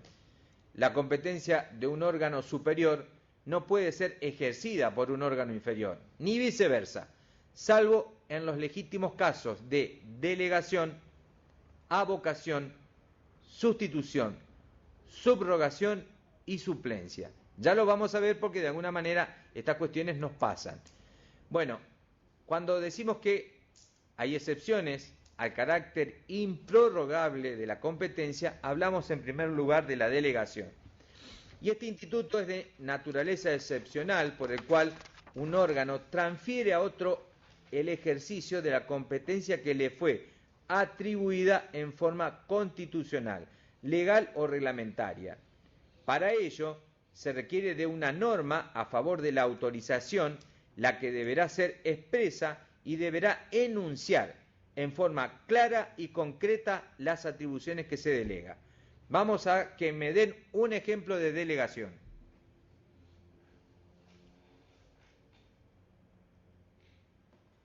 Y cuando el presidente viaja, delega el mando al vicepresidente. Bien, muy bien. Con el caso del decano, cuando viaja el decano, asume el vicepresidente. La positiva que se le delegaba para... Perfecto, es así, cuando viaja el decano, pero para que viaje el decano y exista la delegación, ¿saben qué tiene que pasar al medio? La resolución tiene que existir una resolución del decano que deja en actuación al vicedecano por el tiempo en el cual él se va a ausentar de la regional. Tibio, estuviste ahí, está casi ahí. El decano lo que hace es pide la solicitud al Consejo Superior, en el cual establece el periodo que va a estar afuera para que todos los actos que ejerza y que haga y realice el vicedecano tengan la legalidad y estén con la misma fuerza que tiene que lo haya realizado el decano. Pero lo aprueba el Consejo Superior. En el caso del presidente es al Congreso. Generalmente tiene que comunicarlo para que el vicepresidente tome posesión del cargo como presidente. Muchas veces se ve que en la mayoría de los viajes, o sea, si ustedes lo han visto en la política, no ha sido en muchas ocasiones en donde el presidente deja en uso de las facultades presidenciales al vicepresidente. Es muy poca, pero sí, es lo que dice la Constitución, así corresponde. En el caso del decano, para que pida una autorización y delegarlo al vicedecano, ¿es a partir de un tiempo determinado o por un día lo puede hacer? Es decir, cuando van a Buenos Aires, por ejemplo, de acá para a veces lo hacen en un mismo pero día. Es que pero no está dejando, porque de última cuando viaja en representación no está dejando de ser decano. O sea que vos realices viaje por el tema de la función, en ningún momento vos dejás de ser parte de la función. En el caso de enfermedad, cosas así. Tampoco. No, Tampoco, ejemplo, salvo que de alguna manera estés imposibilitado, y ya lo vamos a ver en esto, porque si la persona, o sea, y ahí vamos, si fuera por enfermedad y está determinado que no puede concurrir y es necesario que de última se cumplan administrativamente distintas tareas inherentes a esa función, lo que se hace, y ahí está el carácter de subrogación, en donde empezamos con que siempre tenemos un subrogante. Esto es como el caso del docente, interino u ordinario, que se enferma y de alguna manera por el lapso que está sin dar clase, se llama a una persona que hace la subrogancia de ese cargo por ese periodo. Pero ya vamos a estar viendo un poquito más. La delegación, en todo caso, funciona en el caso del presidente, en el caso del decano, que tiene que pedir la autorización, pero este es el caso y está bien presentado por ustedes. Vamos a lo que es la vocación. Situación que se produce cuando un órgano superior asume competencias que son propias de un órgano inferior jerárquico, produciendo efectos desde su notificación y que será procedente, salvo que una regla expresa indique lo contrario. Y ahí les voy a preguntar cuál sería el caso. Hola, Sergio. ¿Puede serlo cuando se interviene alguna provincia? ¿Puede ser un caso ese?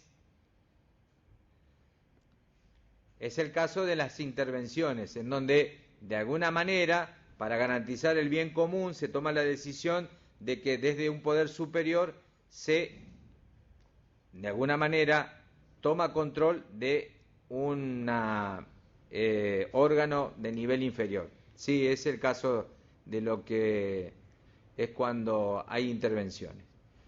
Bueno, vamos al otro caso, sustitución, considerado erróneamente como una excepción a la improrrogabilidad, dado que ya no se modifica, sino que lo que modificamos es el funcionario. Cuando es la sustitución es que el puesto decano va a estar toda la vida como parte de la universidad porque es un órgano, pero como todo, tiene un tiempo limitado. Así que lo que va a pasar es que va a haber sustitución, cambia la persona, pero no cambia el cargo. Distinto a cuando estamos hablando de un personal no docente que tiene permanencia y que llega a una categoría en donde de alguna manera esa categoría va a ser, y esa función, esa categoría en principio, porque la función puede ser cambiada, pero la categoría es inherente a ese agente mediante toda su vida, salvo que concurse y cambie su situación de revista. En la planta permanente no tendríamos sustitución, salvo que se jubile o fallezca. Vamos a la subrogación. En este caso, la competencia se transfiere del órgano recusado o excusado al subrogante previsto por el ordenamiento jurídico. De no haber sido previsto, lo decide el superior jerárquico del órgano subrogado. La subrogación, generalmente, cuando hay subrogantes, supongamos que hay cargos que, como bien lo manifestaban, puede haber una enfermedad de largo tratamiento y hay una función que necesariamente se debe cumplir, se llama una subrogancia y generalmente hay un decreto reglamentario en la administración pública que establece en qué forma se llevan adelante las subrogancias, en donde de alguna forma primero se convoca a todos aquellos agentes que están dentro de la misma órbita de la persona a la cual se piensa subrogar y se llama y se hace una selección y posteriormente se hace la subrogación del cargo. Por el tiempo, indudablemente, que permanezca el titular del cargo con enfermedad o con imposibilidad de ejercer la función. ¿Han tenido algún caso de subrogancia? Sí, acá se subrogaron categorías que se jubilaron y hasta que no se rindió la categoría inferior subrogaba la categoría que se había jubilado. Perfecto. ¿Alguna regional más que tenga subrogancia por ahí? Sí, acá en San Francisco hubo hace poco, para 2 años más o menos, por enfermedad de la directora de administración, el jefe subrogó hasta que se jubiló, pero debe haber sido uno de los pocos casos. Perfecto. Bueno, entonces sabemos de qué se trata la subrogación. Bueno, ahora vamos a la suplencia, y que también es similar. En caso de ausencias temporales de un funcionario, ellas deben ser cubiertas por el suplente previsto por el ordenamiento jurídico. Es casi parecido a lo que es la delegación. O sea, si tenemos un suplente que está establecido que va a cumplir la función, simplemente se cumple con ese trámite. Muchas veces se da en el tema de la docencia, en donde se contratan en el tema de suplentes para cumplir con la competencia establecida para un docente. Bueno. Y si es parecida, ¿cuál sería la diferencia? Si uno delega y el otro, digamos, ir. Porque acá te dice que ya está establecido, el suplente te dice que ya está establecido. O sea, es directo. Acá vos tenés un proceso en donde de alguna manera tenés que avisar, tenés que comunicar, se tiene que entender, tenés que pedir la autorización. Y acá en estos casos, en el tema del suplente, ya está establecido. Ya está establecido quién va a estar como suplente. Supongamos. No un concurso. Vos tenés en un departamento que tenés un responsable y un subresponsable. ¿Me entendés? Bueno, perfecto. Te faltó en el área el responsable. ¿Quién sigue en la jerarquía y quién de alguna manera debe resolver el tema? Ya tenés un suplente establecido por la jerarquía. Primero hay un docente mayor y después está el de teoría y el que da práctica. Si el de teoría falta por algún motivo, el de práctica toma la teoría y... No siempre así en la docencia, porque los docentes que dan el tema de la práctica son ayudantes, entonces no tienen la jerarquía para dar teoría. Son los docentes que están designados como adjuntos, asociados o como docentes titulares. Pero generalmente cuando pasa que se tiene que buscar un suplente o una subrogancia en estos casos, se busca lo que es el concurso de interinato o lo que pueda tener en la planta docente algún... Si te dan los plazos, hacen una selección interina y si no, habitualmente toman los auxiliares por ya venir desempeñándose en la cátedra, lo promueven interinamente. Sí, pero si es JTP, si no, no pueden. Sí. Avanzamos. Profe, lo que es la planta no docente no existe la suplencia. En el tema de lo que es la cuestión de la suplencia, nosotros no tenemos con lo que es... A ver, existe la cuestión de que podés ser suplido en tu función si tenés un subresponsable abajo con una categoría por debajo que esté en el nivel. Suponte, en lo que es un jefe de departamento con un jefe de división. Claro, pero a lo que no es suplencia jerárquica en ese caso. Jerárquica, sí. O sea, más que jerárquica, funcional. Funcional. La función se sigue ejerciendo para que no se produzca el bache.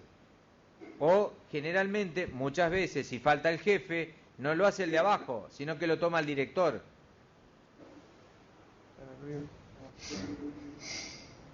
Sergio, aquí en Venado Tuerto surgió en un momento que una compañera se fracturó el codo y tuvo varias cirugías y se tuvo que ausentar por bastantes meses.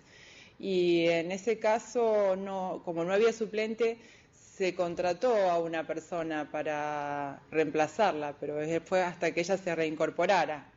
Se manejó de esa manera. Sí. La cuestión en el tema de lo que estamos hablando son principios que dependen del tema de la competencia, porque, volvemos, la función es importante que siga teniendo ejecución. Si no tiene necesidad, se espera, no pasa nada. Pero cuando el Estado está necesitando de que se siga cumpliendo con el ejercicio de la función, es que se buscan mecanismos para suplir esos problemas o esas vicisitudes que a veces tenemos dentro del ámbito laboral.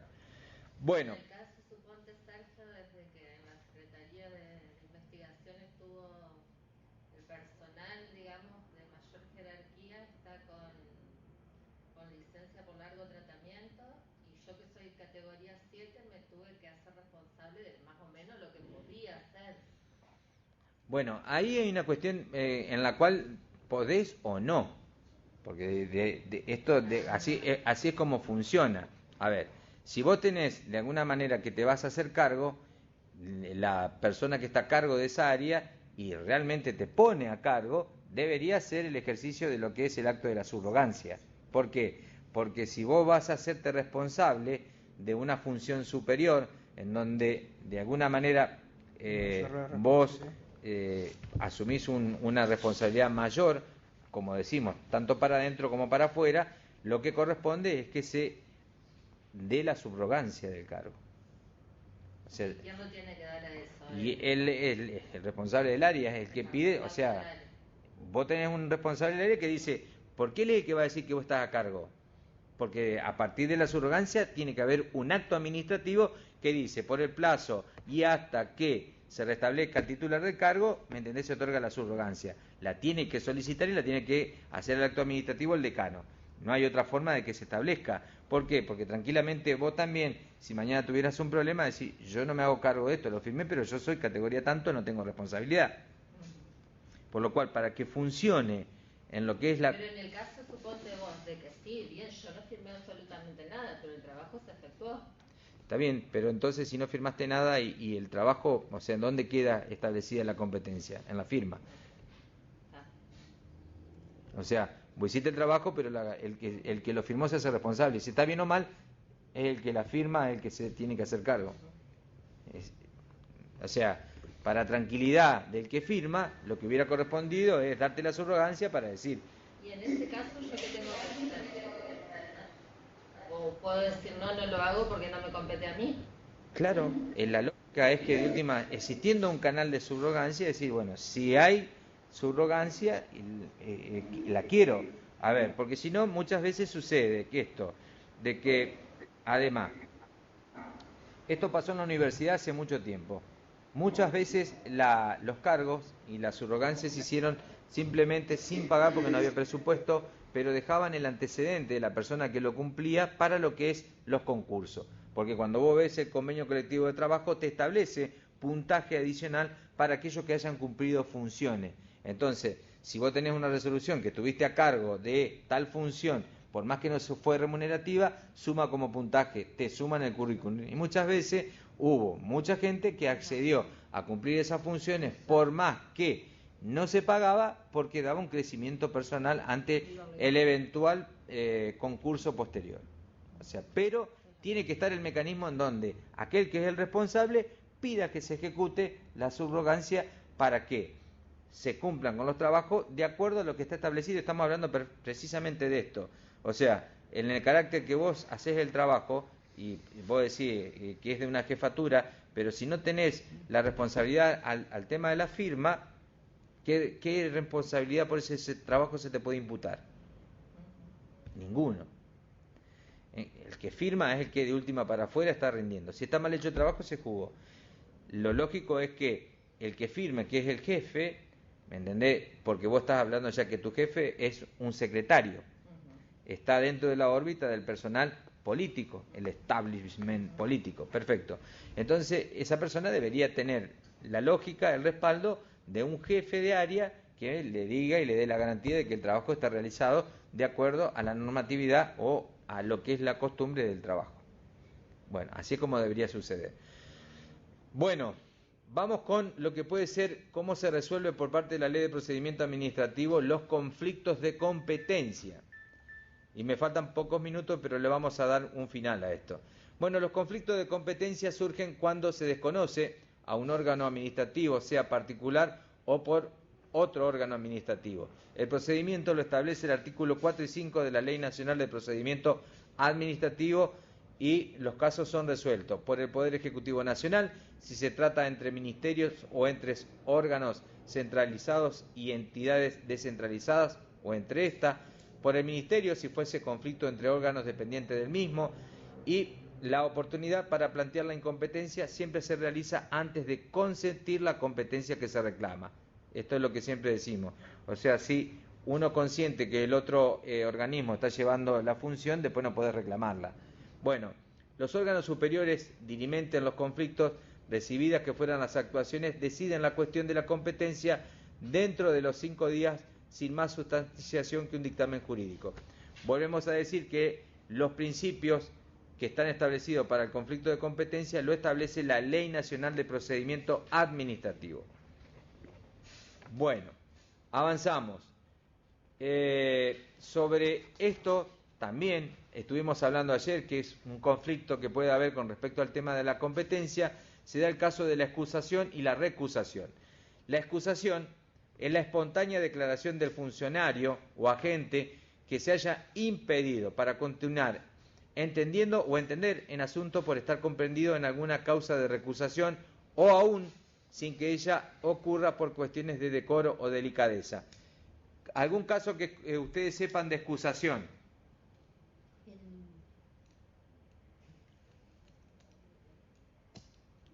Yo sí conozco de concursos donde el jurado se ha excusado de formar parte o de intervenir en el concurso por ser familiar directo, por ser pareja de uno de los interesados. Bueno, la excusación y la recusación generalmente se están dando siempre en la parte de los concursos. La excusación es donde una persona entiende de que por su ética, su moral, su decoro o delicadeza no corresponde participar porque se encuentra involucrado. Pero si no lo hiciera, está la contraparte, que es la recusación, que es la acción con la que cuenta quien es parte de un procedimiento para que se separe a un determinado funcionario o agente de su conocimiento por sospechar imparcialidad. En el procedimiento administrativo se considera improcedente la recusación sin causa. Ella requiere de un hecho serio para hacer lugar a la inhabilidad subjetiva del recusado. O sea, no se puede recusar porque sí, por la cara o por lo que sea, sino con fundamento. Y por supuesto que la instancia que decide es que si hay una resolución que llama a concurso, es quien llama a concurso el que decide sobre la recusación o sobre la excusación también. Entiende sobre el tema. Pero la excusación generalmente es la que primero se acepta porque ya hay de una parte se está declarando de que entiende que no tiene que formar parte de... Por animosidad o algo de lo que le está pasando a cada rato como el juego de la vida. Ajá. Bueno. Sergio, una consulta.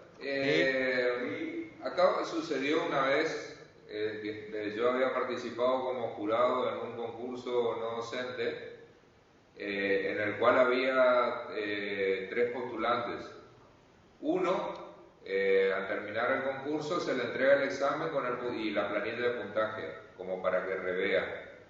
Y él inicia una recusación porque interpreta que el puntaje del examen está mal dado. Que hay preguntas en las cuales se le puso, suponte, 1 punto y valían 2. y porque por interpretación del jurado él recusa de que su respuesta está bien. ¿Eso es correcto? No, la recusación tiene que ser sobre que de alguna manera el jurado es imparcial, o sea, porque demuestra de que hay algún hecho, una pelea, una deuda, una situación previa, y además la recusación no la puede hacer posteriormente por el resultado del jurado, porque los plazos de recusación están estipulados dentro del llamado con anterioridad a la fecha de lo que es el concurso. O sea, siempre tiene que ser anterior. Y sobre la cuestión que alguien puede cuestionar, a ver, la recusación en ese momento está mal planteada. Si alguien debe ser recusado, lo hablábamos ayer, tiene que ser recusado antes, en el momento que establece el convenio colectivo de trabajo o el reglamento, tanto de llamado concurso para docentes o para auxiliares docentes. Se establece un cronograma en donde está establecido hasta qué fecha se pueden hacer las recusaciones y excusaciones. Fuera de esos términos, si nadie recusó, sigue adelante el jurado. Y por una cuestión que tiene que ver con el análisis subjetivo del concursante de la evaluación, menos. ¿Por qué? Porque nuestro convenio colectivo de trabajo dice que los jurados se reúnen y ratifican el dictamen que dieron y es inamovible. Ok. Sí, era una duda porque fue la respuesta que nosotros le dimos, pero bueno, era para consultarla, ¿no? No, perfecto, estamos para aclarar. Se entiende, les vuelvo a decir, la recusación es una herramienta que está antes, y volvemos a decir esto, no puede alguien tratar de buscar una herramienta después porque no me conviene. O sea, si la recusación la va a hacer porque entiende de que van a ser de alguna manera imparciales, lo hubiera tenido que hacer en el momento que la reglamentación te dice que lo hagas, no a posteriori. ¿Es válido también para la impugnación? ¿Qué tipo de impugnación? Claro, la impugnación es posterior al examen, en donde la impugnación se hace posterior y te dice que también cómo la debes realizar. Pero te vuelvo a decir, vos impugnás el concurso, el jurado sobre tu impugnación tiene la potestad de agarrar y reunirse, y si el jurado ratifica por unanimidad su dictamen, es inamovible. No hay forma de atacarlo. Es impugnación al resultado del... Porque lo único que podés hacer el tema de la impugnación es impugnar el resultado de la evaluación, no a los jurados. Claro, porque esa es una charla que tuvimos ayer con Darío, pero ¿qué pasa si yo me presento a concurso y sé que... Lo ganás. No, entendí esa parte, no. Lo ganás seguro. Lo ganás seguro. No, pero ahora ya sé, tengo otra estrategia. Antes de concursar, con uno o dos jurados. Bueno, contame qué es lo que estaban charlando, que a ver qué podemos aclarar ahí. Claro, y entonces le digo a Darío, ¿qué pasa si nos presentamos dos personas a concurso? Resulta que mi oponente me gana, saca más puntaje, pero yo sé que él, digamos, no está preparado, no tiene competencia, no tiene... O sea, que yo sé que en lo real no me va a ganar, pero me gana. Yo tengo que desconfiar de que el jurado lo ayudó de alguna manera. Entonces, ¿cómo puedo saber? Entonces yo decía a Darío, y él me decía que únicamente yo puedo revisar mis notas, y le digo, pero ¿y lo del otro? Del de la otra persona, porque si yo comparo, ahí yo me doy cuenta. Generalmente cuando... Te voy a explicar. Generalmente cuando los jurados llaman a darles las aclaraciones a los participantes, tienen al momento de notificarlo, decirle, bueno, sobre tal pregunta se preguntó esto, sobre tu respuesta fue esta, la respuesta del otro fue tal otra. Generalmente se aclara para decirle en qué estuviste mal y por qué de alguna manera obtuviste mayor o menor puntaje. La cuestión es que cuando vos tengas que dudar sobre la preparación y lo que quieras plantear, lo tenés que fundamentar Vos no podés simplemente por el hecho de decir que me ganó y porque yo tengo dudas, vas a presentarte a hacer una impugnación, porque así como la presentás de esa forma, así es como te van a responder, señor, es poco serio su presentación, no al lugar. Entonces, cuando uno tiene que presentar algo de estas características, tiene que tener fundamentos, en donde de alguna forma vos, ¿cómo vas a decir que la otra persona, si lo tiene escrito, estuvo junto a vos rindiendo el mismo examen y lo evaluaron y te ganó, vos vas a tener sospecha del jurado o vas a tener sospecha del compañero? Bueno, pero tengo todo mi derecho, digamos, si desde mi percepción veo que el compañero no está tan preparado como yo. Pero no tenés un derecho, eso no es un derecho, vos tenés una duda. No tenés un derecho, vos podés tener el ejercicio y el derecho de peticionar. Ese derecho te lo garantiza la Constitución. De ahí a que tengas razón, ¿sabés cuánto a distancia hay?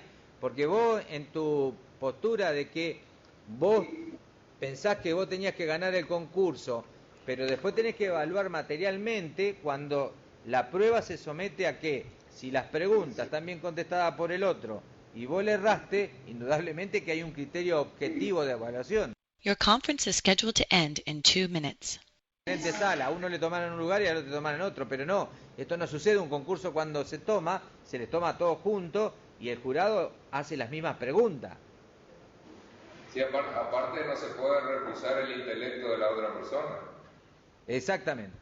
Bueno, quedamos en los principios, seguimos con competencia a partir de la semana que viene. Les dejo para que lean y les deseo un muy buen fin de semana a todos. Gracias por la participación. Los anoto a todos para el sorteo de 0 kilómetros. Gracias, buen fin de semana. A esa parte sí le prestan atención, ¿ves?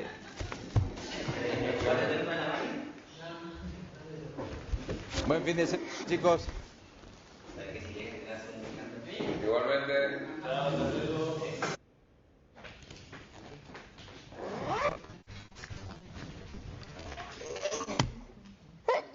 Pero la pucha caramba. Yo tengo la...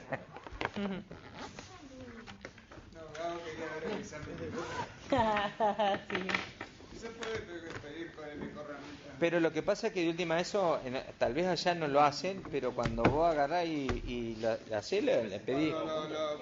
Claro, cuando vos estás notificando o cuando estás diciendo... Vengan todos a tal hora y... Vengan todos a tal hora que vamos a dar los puntajes.